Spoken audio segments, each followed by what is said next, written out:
Good morning there, geometry. In this class, I want to talk about dilations in the coordinate plane, and hopefully you appreciate the joke that I've set up here for you. You can see the dilations in the coordinate plane. Um, a lot of this stuff might be quite familiar to you already because you've been practicing it in Khan Academy or whatnot. So what I want to do is go through some examples and show you how I would solve some problems, and then you're going to go ahead and do these problems as well. So the first part we want to look at is, hey, let's say you're given a design or a pattern, and the instructions say, hey, draw the design after a dilation of 4/3. Okay, so what this means is my scale factor, or each coordinate, is going to get multiplied by 4/3. And I'm going to leave this as a fraction so I get a really precise answer, and then I can plot my points after that. So the first coordinate I have here, maybe we should go around. Raven, what's the first coordinate? Okay, thank you, very good. And I'm going to multiply that by 4/3, right? And when I do that, I end up with a point 4, 4. The second point, Brody, your turn. All right, I've got the coordinate 3, 6, right? That's this point up here. If I multiply those by 4/3, 4/3, I get 4, 8. And likewise, if I do the other points here as well, I've got this point here, 6, 6, and this point up here, 6, 9. So I end up with these coordinates here, and what I'm going to do is I'm going to draw them, and I'm going to put them in red.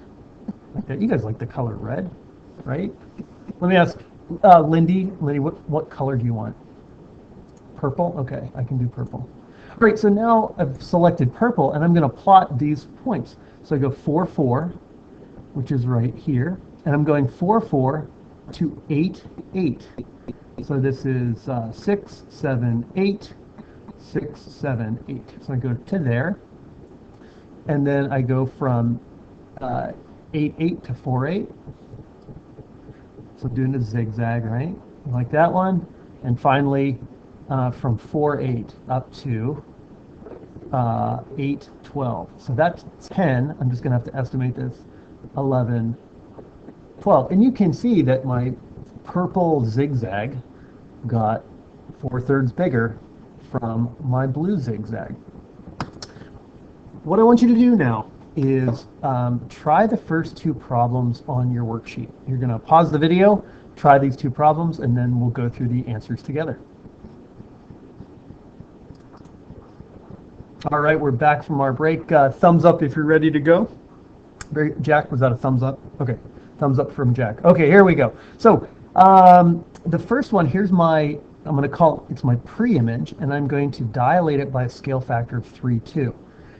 Just remember, since 3, 2, 3/2 is greater than 1, this image is going to get bigger. So what I've got up here, I've got these little red dots, and I'm going to start here with this point 0, 0, and I'm going to multiply the x-coordinate by 3/2, the y-coordinate by 3/2, and of course anything multiplied by 0 is still 0. The next one I'm looking at here is -2, +2, and when I multiply those by 3/2, I get -3, +3. The next piece here at the top, I've got 1, 4. When I multiply 1 by 3/2, I get 1.5. And when I multiply 4 by 3/2, I end up at 6. So I go up to 1, 6. How does that look? 4, 5, 6. That looks pretty good. And my last point here, I'm at 3, 2. The x-coordinate is 3. The y-coordinate is 2. So when I multiply that by 3, 2, I end up with 9/4. No, 9/2. 9/2, which is 4.5. And then when I multiply 2 by 3/2, I end up with 3. So I should end up right there. And you'll see, actually, wait a minute, that makes a lot of sense because I've got these 2 points are on a horizontal line, and these 2 points end up on a horizontal line. Now the last thing I just need to do is connect my points like that, and look at that. I mean, who wouldn't want a gem that looks just like this beautiful, red parallelogram? I don't know. All right, on the next problem here, let me go around. So we love this parallelogram. Again, I think you guys would love some parallelogram-shaped earrings, right? Daisy, do you like parallel-shaped earrings? Okay. And yeah, Sophia, what do you think? All right, so let's do these points now. Same thing, we're going to multiply these points by 1/2, so they're going to get half as big. And negative 2, 2 is going to go to negative 1, 1. And then the goofier ones is this like 1, 4 is going to go to 1/2, 2. And then this last point here at 3, 2 is going to go to 1.5, 1. And then I would connect my lines like that. Any questions? If you need to pause the video here if you need to, and take a look. All right, this example I want to walk through with you and just remind you some really important steps. So what it says is triangle BEC. BEC is similar to triangle ADC. Find the scale factor, and keep in mind the order does matter, and the coordinates of point E over here. So when we say scale factor, what I'm talking about is BE, this side here, BE, corresponds to AD. And if I multiply the length of BE by some scale factor, I should end up at AD. And this is what I mean by the order does matter. All right, so step number 1, remember, length is always positive. See, length is greater than 0. So for example, this length from CD, it's not negative 48, it's just 48 units. Next thing you look at, oh, well, since these are similar, I know that I can set up a proportion, right? So CB, this length here, so this vertical side over this vertical side better be the same as this horizontal side over this horizontal side. Great. So another way to view this is, well, hey, this length here, this vertical length, times some scale factor better equal this vertical length. So what I'm saying is 56 times a number is equal to 64. Solve for K. K is your scale factor from the triangle BEC to triangle ADC. So what I'm saying is small to big, my scale factor is going to be greater than 1. Let me just delete this now and get it out of the way. All right, I have solved for K, and I said, hey, it's 64 divided by 56, and that simplifies to 8/7. Well, that's handy because this length here from C to E, which I don't know what it is, times 8/7 better equal this length here of 48. Great. Well, how do I solve this algebraically? Multiply by the reciprocal. So CE times 8/7, well, multiply both sides by 7/8. That will cancel everything out on this side except CE. And again, 48 times 7/8. And I find out CE is 42. Am I done? Am I done? Neil, am I done? No, you're right. I'm not done. I actually have to give the coordinates of E, right? And my coordinates of E are 42, 0. If you have any questions, now's a good time to pause the video, take a look at the example, discuss with each other how to do it, because I'd like you to do the next 2 problems on your worksheet. Good. If you haven't paused the video, we're going to go through this in a second. Here's the videos or the problems, and your solutions are here. If you need to discuss these, again, please pause the video and make sure everyone understands how we got the coordinates of this point here, D, and this point here, S.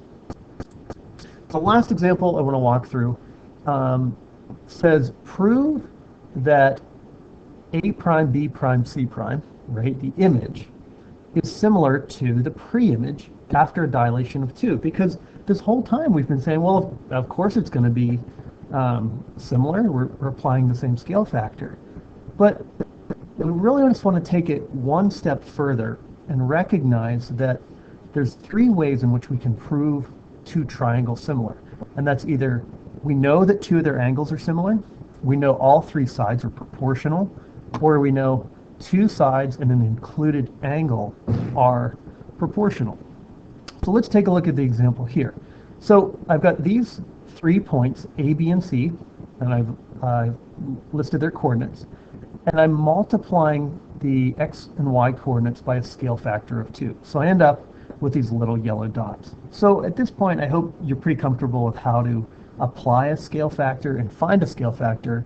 This example is more about how to prove or demonstrate how these things are actually similar. All right, so let me plot my points. -8, 4, 5, 6, 7, 8, up 2. Right, and I'm going to 0, 6. That's 3, that's 6, and 6, 4, 6, and that's 4. So I end up with a really big triangle. And you can see that actually has a nice looking pattern to it. But the important part here, and I'm going to step to the board and I'm going to use my best projection voice, is I don't have any angles in common, right? I can't use a protractor on a coordinate grid. If I know things are parallel and perpendicular, I know they're 90-degree angles, you know, those kind of things. If I know that two triangles share the same angle, I know I might have a congruent angle. But in this example here, I don't actually have any angle information, so the only thing I can do is show that all three sides are similar. And so this is kind of a lengthy process, but you do need to know how to do it. Let me make my triangles here, and I'm going to go to the board, right? And let's go ahead and set it up, and I'll show you what I'm talking about here. All right, so starting with red, I'm going up 1, over 1, 2, 3, 4, 5, 6, 7. So this one here is going to be the length of this side here is 1 squared plus 7 squared, and that's going to be the square root of 50. If I go here, I've got 1, 2, 3, 4, 5. 1, 2, 3. So this side here is 5 squared plus 3 squared. 5 squared is 25. 3 squared is 9. 25 and 9 is 34. Last but not least, if I do this side here, I go 1, 2, 3, 4. 1, 2, 3, 4. Oh, hey, I've got 4 squared plus 4 squared, and that's equal to 32. Square root of 32. What I'm doing is I'm using the Pythagorean theorem, or the distance formula, whatever you want to call it, to determine the length of each one of these sides. What I then need to do is to set up, find the side lengths of these and determine if they are all proportional. All right, so again, here, this one is right there. Now, let's switch colors. Let's go to yellow. And here I'm going to go 1, 2, 3, 4, 5, 6, 7, 8. 1, 2, 3, 4, 5, 6, 7, 8. So this one here is 8 squared plus 8 squared. So 64 plus 64 is let me go this way. 64 and 64, 128. Okay, this one up here, I'm going to go up 2 over 1, 2, 3, 4, 5, 6, 7, 8, 9, 10, 11, 12, 13, 14. So this one here is 2 squared, which is 4, plus 14 squared, which is only, somebody help me out with that, 14 squared, 196. So it's the square root of 200. All right? And then last but not least, if I want to look at this side here, and you can see how all these arrows can make it really confusing. 1, 2, 3, 4, 5, 6, 7, 8, 9, 10. Okay, I can do 10 squared, 100, and 1, 2, 3, 4, 5, 6. So 6 squared is 36. So this is 136. So if I need to go through and simplify these, let's write them in a very specific order. So I've got the square root of 34 goes with the square root of 136. All right, and we're gonna have to do a little bit of simplifying here. So this is 2 and 17, right? This one is oh boy. Pause. Hey, we're back. Sorry for the confusion there. What I wanted to show you is that these are, when I simplify them, it breaks down into, I'm still the square root of 34, because this is two prime numbers multiplied together. And in the denominator, I've got the square root of 4 here, so I can take out a 2. So I end up with 2 square roots of 34. And in fact, when you look at all of these side comparisons, you get the exact same thing. So when I go to the top here, I get the square root of 50 over the square root of 200, which is 4 times 50. So I can take out a 2 in the denominator. I'm kind of like running out of room here. So that's equal to the square root of 50 over 2 square roots of 50, right? And then the last but not least, this side over here, I've got the square root of 128, and I've got the square root of 32. Square root of 32 over 4 times the square root of 32. And this ends up being square root of 32 over 2 square roots of 32. Now, remember back in the day, I'm like, hey, you're the funky dance, you can't leave a radical on the bottom. Well, that's true, but in all of these instances, the square root of 32 divided by the square root of 32 is 1. This ratio here equals 1/2. When I look at this one here, square root of 50 over 2 square roots of 50 is equal to 1/2. And over here, square root of 34 over 2 square roots of 34 is 1/2. So by side similarity, I've proven, haha, that these triangles are indeed proportional. Okay, here's what we got to do for the rest of the day. Number 1, section 7.6, page 513, numbers 10 through 14. Those are 2 proofs. Number 13 and 14 are proofs. Then I need you to get on a computer and do your quiz corrections. Everybody, quiz corrections. Your home or PLC work, ready to go on page 519, problems 1 through 8, and problem 9 or 10, and problem 11 or 12. So this is a total of 10 problems, 1 through 8 plus 2 more, and you have a quiz during our next class period.